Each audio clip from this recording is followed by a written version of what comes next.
Hello, hi, how are you? Hi, Joe. Hi. Good afternoon to everybody on the West Coast.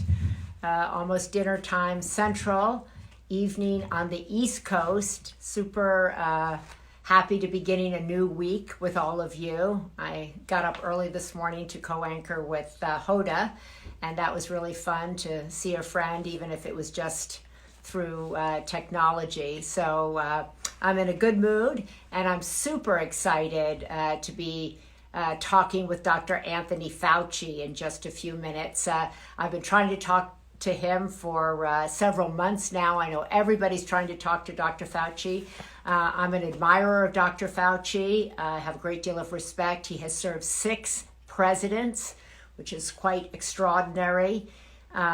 Quite extraordinary. I don't know anybody who's served 6 presidents of the United States. So that in and of itself is an achievement. Presidents from different political parties, all the while serving his country. So I know many of you, hundreds and hundreds of you, have weighed in with questions that you wanted me to ask Dr. Fauci.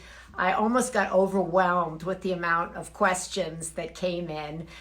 So I asked my daughter, Christina, to stay here and help me with all the questions that everybody has asked me to ask Dr. Fauci. I'm going to try to get through some of them. They've been kind of categorized in back to school areas, who can you not socialize with, vaccines, mental health versus physical health, mass safety. So I'll try to kind of lump a lot of questions. Originally, I thought, well, maybe I'll just named people's names and asked their questions, but there were so many. And we have about 30 minutes though with Dr. Fauci. So I'm really excited to talk to him, to try to maybe weave through some of the confusion that's out there, certainly that exists in my own household and in my own mind and pretty much everybody else I've spoken to. So I think many of us are in the same boat. I know people with small children are wondering about schools. I know grandparents are wondering about when they can be reunited with grandchildren. I know people who have parents in nursing homes are wondering about the safety of those places when they can visit. People wondering about whether they can go back to work, whether they should wear a mask, should not wear a mask. The questions are endless. So the man of the hour, the man that can answer them way more than me, is the one and only Dr. and also educated by the Jesuits. So, there's a good question. How is Dr. Fauci himself doing? That I really would like to know. That's a really good question and might be a really good place to begin because there he is. Hi, Dr. Fauci. Hi, Maria. How are you? I'm good. How are you? Very well, thank you. Very well. Let me begin with a question that just came up. People saying, I want to thank Dr. Fauci for all he's done, and I want to know how he is doing personally at this moment in time. So let me ask you that. I'm doing quite well. I am. To say that I'm not stressed is being dishonest, Maria. But I'm doing fine. You know, it's a very intense situation because the country's dealing with a really serious problem. And, you know, and it just is very consuming. I say somewhat facetiously that I'm running on fumes, but the fumes are really thick. So, Yes. so they're maintaining me.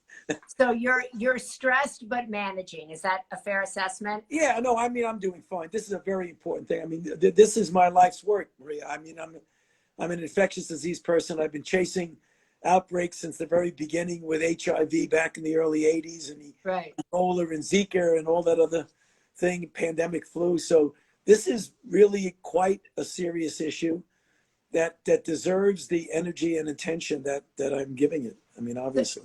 So Dr. Fauci, you say this is your life's work. You have been chasing infectious diseases throughout your life. How would you state where we are today? What is the status on this Monday for all of us in the United States, really? Are we in stable condition, critical condition, serious condition, or an alarming condition? You know, Maria, it's a mixed bag because there are certain sections of the country that have gotten hit badly, that are doing well now, that are recovering, that are opening up in a measured, prudent way without any surges. But as we know, just from following the news, It's been a very difficult situation in certain of the southern states, particularly Florida now, Texas, Arizona, California, where the surges have been significant and have actually led to, record amount of cases on a daily basis. That's something we've got to turn around. So when you think about what's going on in that area of the country, that is quite serious. But the thing I don't want people to think that we should just throw our hands up and say it's futile. We can't do anything about it. There is a pathway.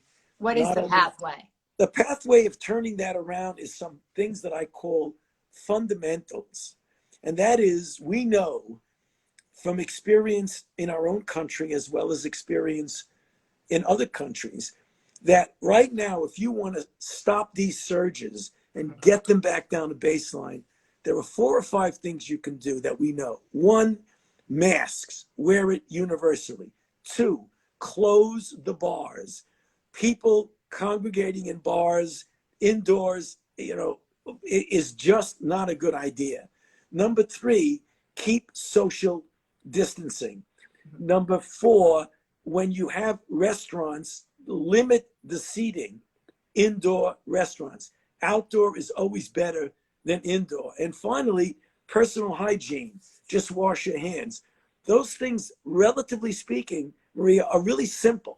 If we did those things very strictly, we could turn around what's going on right now. I was just on, like a couple of hours ago down at the White House on a governor's call where Vice President Pence and the task force were speaking by teleconference with several of the governors, and we were bringing that up in very emphatically that if we do that, we could turn around those surges in those countries. Did you ask those governors to mandate mask wearing?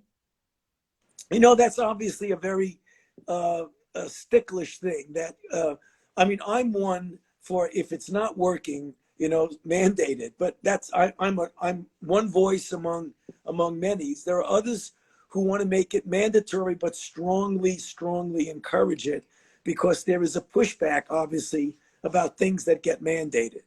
But I think this is serious enough that we really all should be wearing masks when we're outside. So the president just tweeted a few moments ago, about an hour ago, a picture of himself wearing a mask and saying some people have said that it's patriotic to wear a mask. And so I'm wearing a mask because I'm a patriotic president. Do you think that will help? Because he has not so far mandated mask wearing. Right. He hasn't even suggested that he would be wearing a mask. He's only been photographed once. Will that make a difference? No, I think the president was making a good point that if he wears a mask, it would encourage others to wear a mask. Vice President Pence wears a mask when he goes out right now. I mean, it's less, I wish he would get out of the political arena and just understand it for what it is. It's a public health mechanism. That's really what it is. But how do we get it out of the political arena? It seems like in Europe and Asia, it didn't get into the political arena, and everything gets politicized here in the United States. Why is this politicized here in America? You're asking the famous existential question, Maria. It's just the nature of our society and where we are right now with the divisiveness that's going on. And that's something I hope we can put aside, both sides of the aisle, just put it aside and get down to the business of containing this outbreak, because we can do it. This is not something that's insurmountable. If we pull together as a country and not argue back and forth about things that are distracting, we can turn this around. We have faced greater challenges than this in our history. We can do this. The president said also that he's going to resume his presidential briefings in the afternoon starting tomorrow. Will you be joining him in those briefings? I would assume I am. I mean, I have not gotten official word of when the next one was. I was down at the White House just this afternoon. If they start the briefings, I would imagine I'm going to be part of it, at least some of them. But they haven't asked you to come tomorrow and join the president? Well, I don't know if there's even going to be a briefing tomorrow. I don't know that. So you haven't been told that yet? No, not yet. I don't think there's been any firm decision about when they will start. But that's, I just tell you what I know and don't know. I haven't heard. But if No, they I've do heard what you start, you'll said. be there. I've heard that they want to start them. I don't know exactly what day they're going to start them. But the bottom line is, if they begin again, we can count on seeing you standing there and telling us what we need to know and what's going on right now. I would imagine so, yes. You look forward to that. I do. I think it's very important to communicate with the American public because they need to hear the important public health issues and how they could essentially utilize them. You know, I've always said, and I'll say it again with you, Maria, that we need to open the country because there are so many deleterious consequences, but we want to do it in a way that's prudent and careful. And we shouldn't look at the public health measures as an obstacle to opening up. We should use prudent public health measures as a gateway or a vehicle to safely opening up.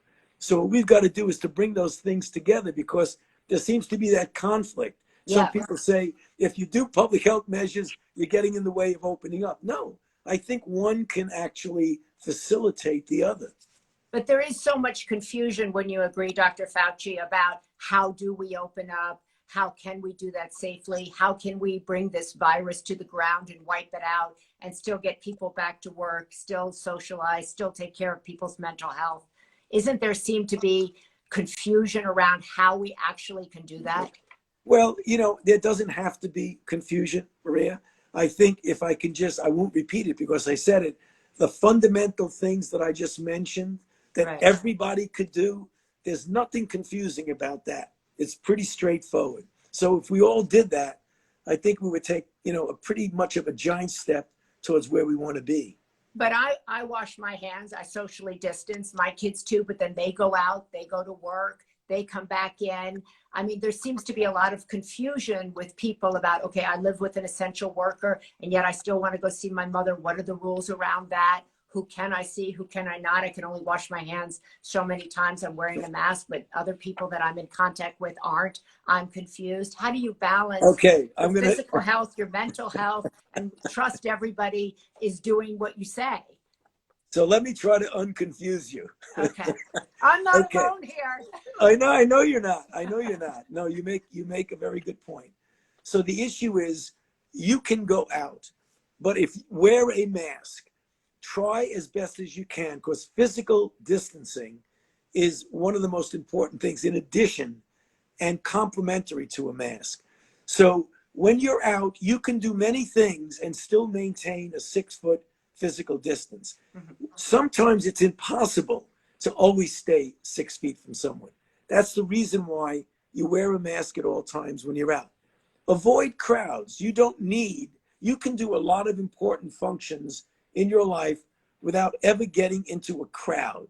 So don't do that. Stay away from places where people congregate. And there was something that should be done that transcends you because you don't have anything to do with that. We should close the bars until we get this under control. Because it's very interesting that if you look at the statistics of late, the things that are driving the surges in the states that I just mentioned, the age average of the people who are getting infected, first off, is about a decade to a decade and a half younger than what we saw earlier on. So what happens is that the young people get infected. They sometimes have an attitude of, I'm living in a somewhat of a vacuum. It doesn't matter if I get infected because the chances are that I'm not going to get sick and I might even be completely without symptoms.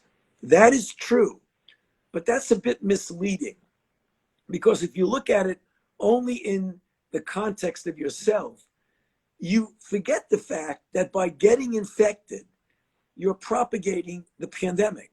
Because by your getting infected, even if you don't get any symptoms, you would inadvertently or innocently infect someone else, who then likely would infect someone else, who then would infect someone who is susceptible to a deleterious outcome, like an elderly person or someone on chemotherapy for breast cancer or an immunodeficient child. So even though you think you're not part of the problem, Yeah. because you're safe, because you're young and you're healthy, you are actually part of the problem. So if we can get people to realize and understand that societal responsibility, then I think we can turn this around. Do you think that the scientific community, Dr. Fauci, bears any responsibility for confusing messaging around all of this? I know in the beginning it was you don't have to wear a mask, and I know you said that because there was a shortage of PPE masks and you wanted to keep those for the doctors that needed them, but there was a lot of confusing messages. This could only happen to older people, and now those confusing messages are seeping into the whether schools should reopen or not debate. Yeah. Well, Does the scientific community bear responsibility for some of that confusion? you know, theoretically and maybe practically, yes. But there is something when you say the scientific community. Science is a process of looking at data when you have the data and making a decision based on what you currently know. The beauty of science is that you continue to keep an open mind so that when more information comes in, you could modify policies, modify behavior. If you just close yourself like a trap door and said, in March or February, we knew this. I don't want to know anymore. Forget about it. You don't do that. As the weeks and months go by, you learn more and more. And that's exactly what happened with the issue with masks.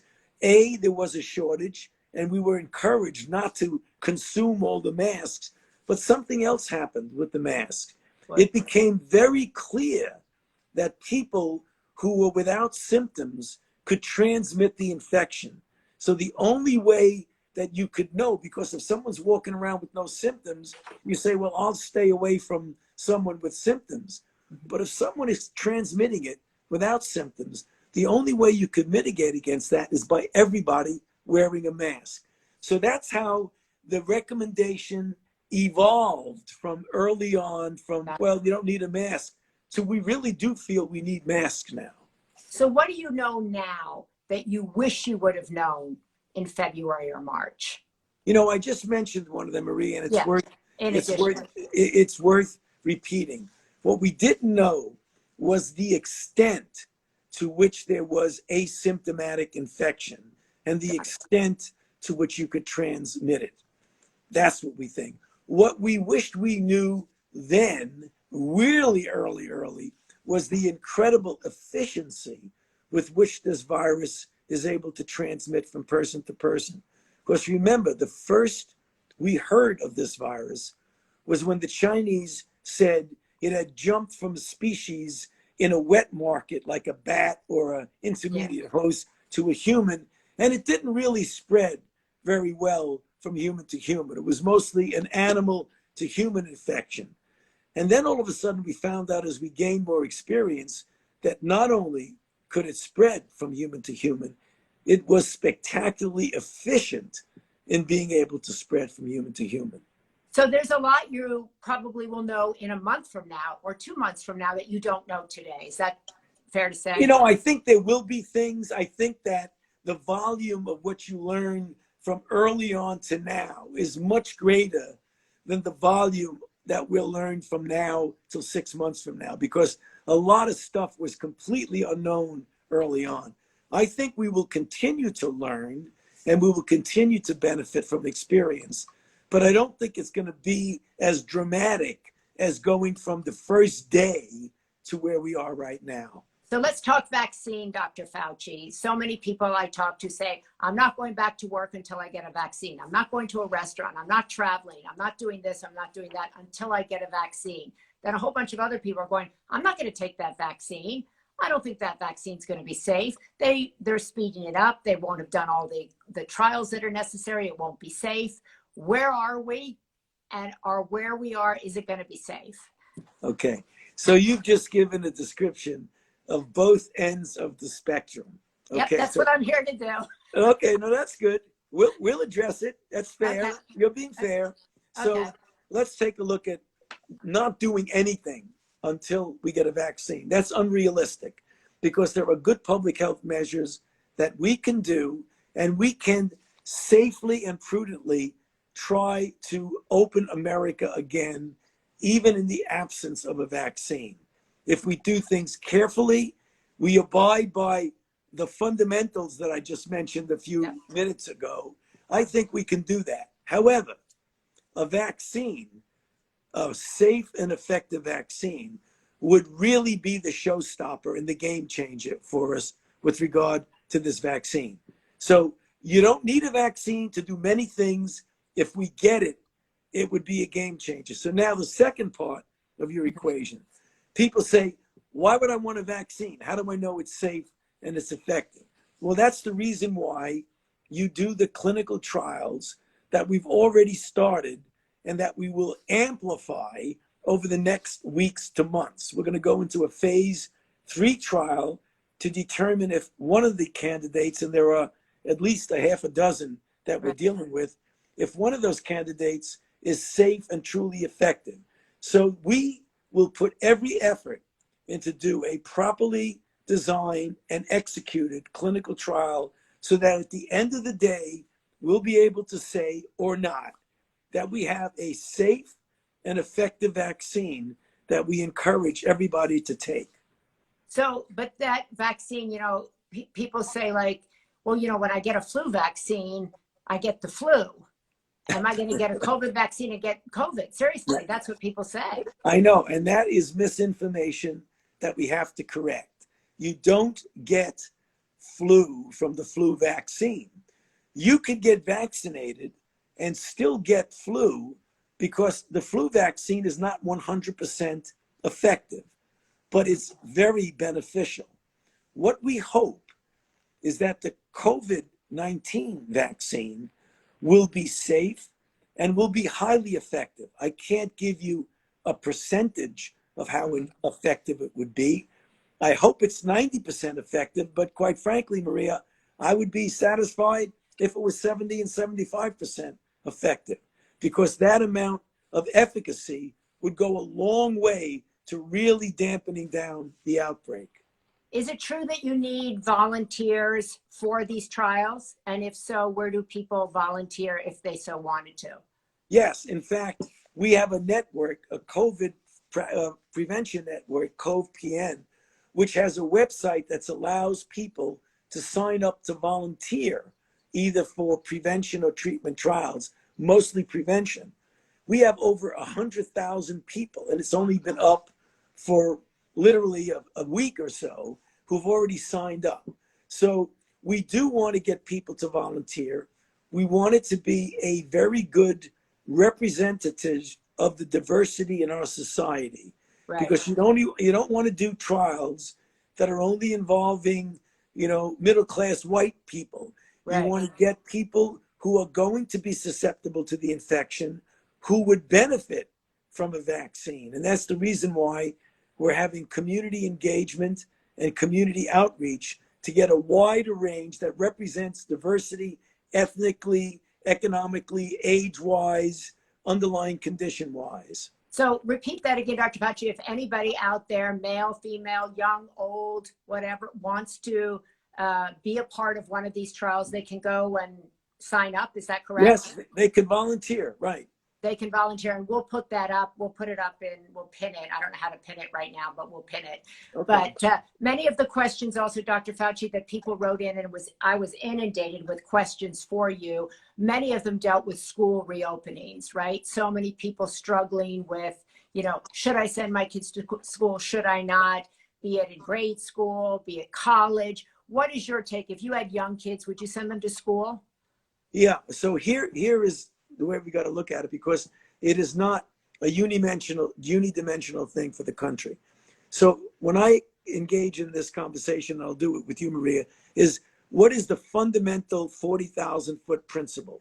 The fundamental principle is that we should try as best as we possibly can within the context of attention to the safety and the welfare of the children and the teachers to open the schools and get the children back. That should be the default position, that's what we want to do. Right. Having said that, we live in a big country that's very diverse, that has a great deal of diversity in the level of infection. So there will be states, cities, counties where there's virtually no infection activity. you don't have to worry. You could open the schools without any problem there.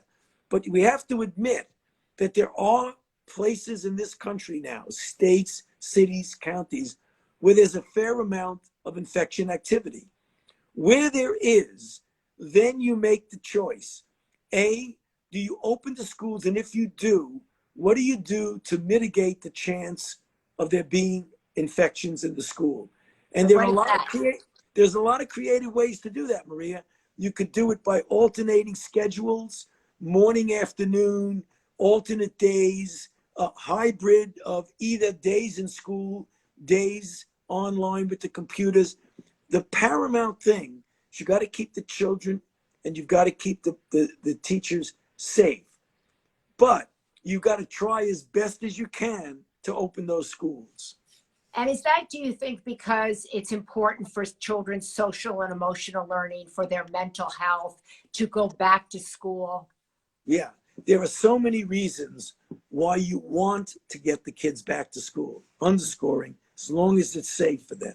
A, it has a major downstream ripple effect with the parents. Right. What are the parents going to do if the children are home? They're going to have to modify their own work schedule, which interferes with a whole, cascade of effects.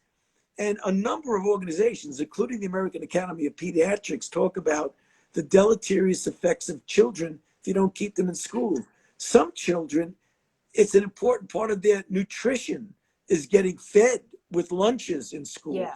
I mean, there are so many important reasons why we need to get the children back to school. And also college kids, so many people also wrote in saying, I don't know if my kids should go back to college, and if they do and they come back, will they infect me? So many really basic day-to-day life questions. I live with an essential worker. What should I do? My kid wants to go to college. What should I do?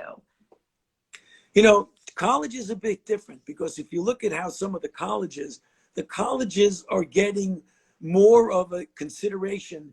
If you have people who come from out of town and go into college, and it's mostly where people live, then there are some plans to maybe test everybody before they go in, and then intermittently do surveillance testing.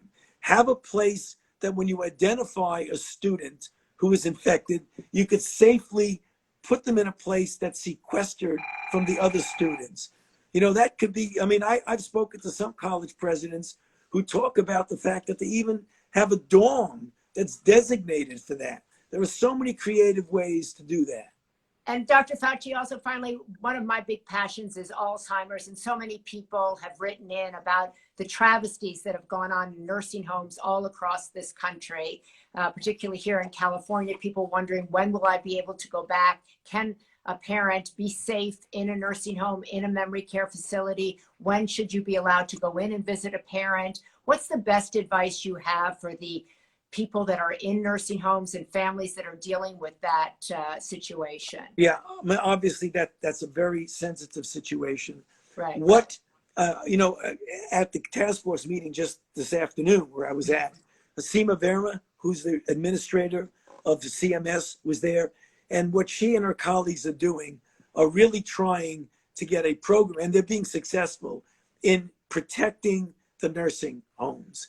In other words, making sure that absolutely pristine infection control and infectious prevention processes are in place. Testing people, making sure that the workers who take care of the people in there are tested, are shown to be not infected, are monitored, have masks, don't move them from one nursing home to another, because that's how you transmit from one to another. Try as best as possible to keep them in the same place.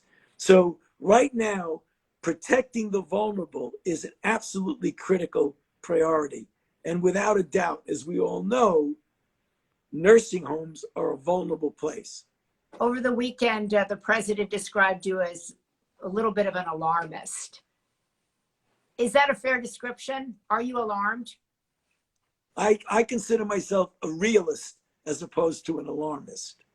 So that's an unfair description, or you kind of more, you're dealing with reality, as you would like to say. I believe so. But then again, others have different opinions. Are you hopeful that the United States will turn a corner, that we will get this under control before the fall, before the winter, when everybody's saying people will go indoors again? Or do you think we're going to see another spike or a new phase? Yeah. Thank you for bringing that up, Maria, because that is really the challenge we are facing today in July, is that when we went up and had our peak, we came down, and unlike many of the European countries, when they peaked, they came down really to baseline. Baseline being tens and maybe hundreds of cases, not thousands and tens of thousands of cases. Unfortunately for us, when we went up and we came back down, we plateaued at about 20,000 cases a day until recently, when we've gone up to 30, 40, 50, 60, and even 70. If we want to go into the fall and winter in good shape, we have got to get that down to a real baseline. And a real baseline means tens and hundreds, not tens of thousands. And just in conclusion, to get to that place so that we can go into the fall, it can't just be those 5 things that you said. It can't just be washing your hands, wearing a mask, practicing social distance. It can't just be that. That's not just what they did. No. But what they did is they did something a little bit different now. It's a little bit complicated. When we shut down early on, we didn't shut down 100%. If you look at the country as a whole, we shut down to the tune of about 50, 55%. You look at Italy, France, Spain, when they shut down about 90+%. So they really crushed that curve and got it down. But how do we do that? How do we do that without closing down? I don't recommend that we just lock down again. I believe, Maria, that if everybody consistently does what the simple things that I mentioned to you about social distancing, avoiding crowds, wearing masks, you will be surprised how incredibly effective that will be in turning things again. So you'd mandate it, even though you're not in a position to mandate it. I'm not in a position to mandate anything, but I strongly suggest this. You strongly suggest, and you strongly believe that if everybody, 90-some% of the country, did those things, we would get to where Europe or Asia is. I believe we could. I believe we would at least approach that. Are you hopeful, Dr. Fauci? Yes, I am. You want to be adjectives to describe me. I'm a realist, but I'm also an optimist. I'm a cautious optimist. And I have faith in the American people. And if you look at what our country has gone through and the things that we've endured throughout our history, heck, we can do this.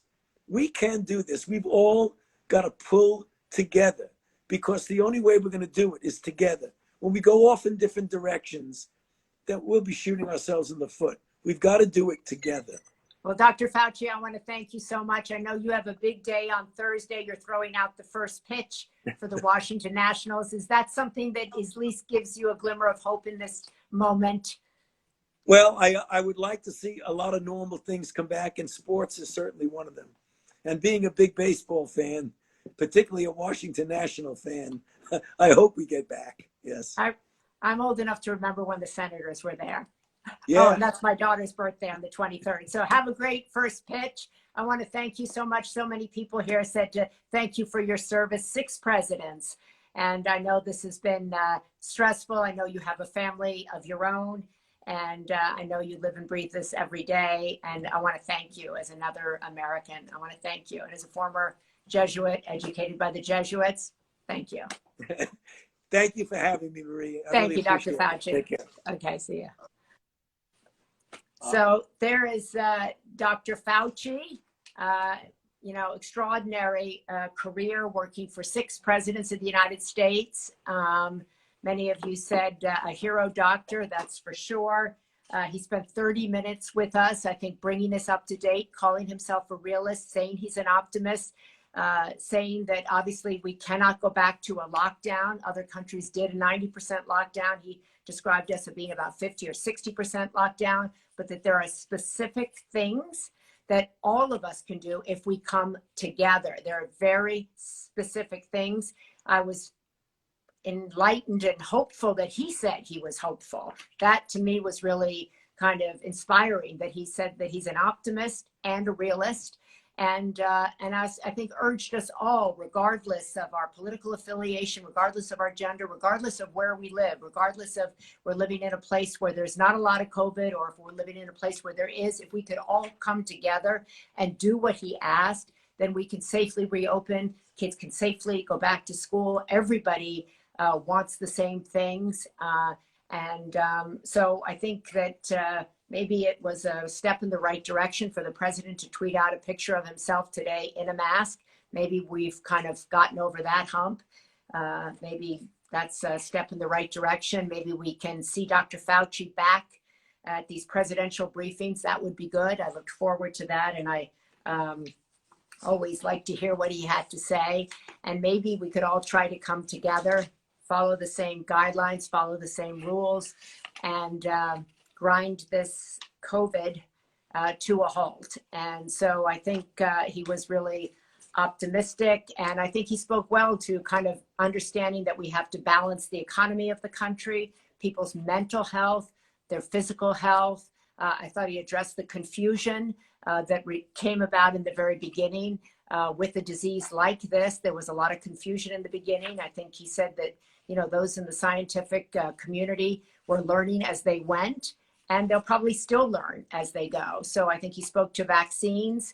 I thought it was really interesting that he said people can volunteer. I had read that, so I was glad he addressed that, and we'll put up a pin with the address of where, if you want, you could volunteer to be in one of these trials. And very important that the trials are people of all ages, all races, all genders. That way we get the right information for people of all races, all genders, and all ages.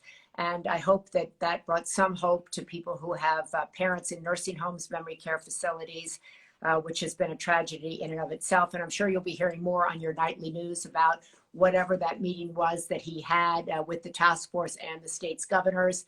I'm glad that they were addressing the nursing home issue, which has been such a huge issue in so many states, particularly here in California.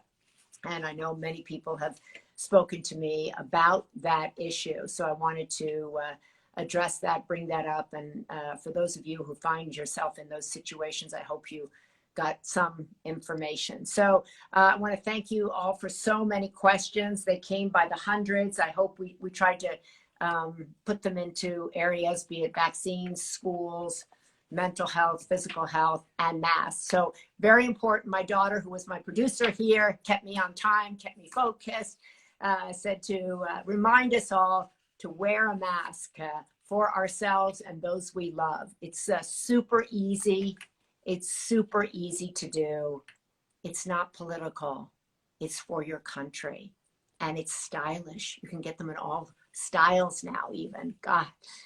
And if you want to get one from the Women's Alzheimer's Movement, you can do that too. So anyway, but thank you all so much for joining us. Thank you to Dr. Fauci for spending his time. God knows he is busy working morning, noon, and night on behalf of this country. So once again, let's try to be as hopeful as he is. Let's try to be as optimistic as he is. And let's try to come together as one, like he is suggesting, so that we can all take our children to school, visit our parents, reunite our families, and get the hugs that we all so desperately want from our fellow human beings. Okay, thank you so much for joining us. Have a great rest of your day. Bye-bye. All right.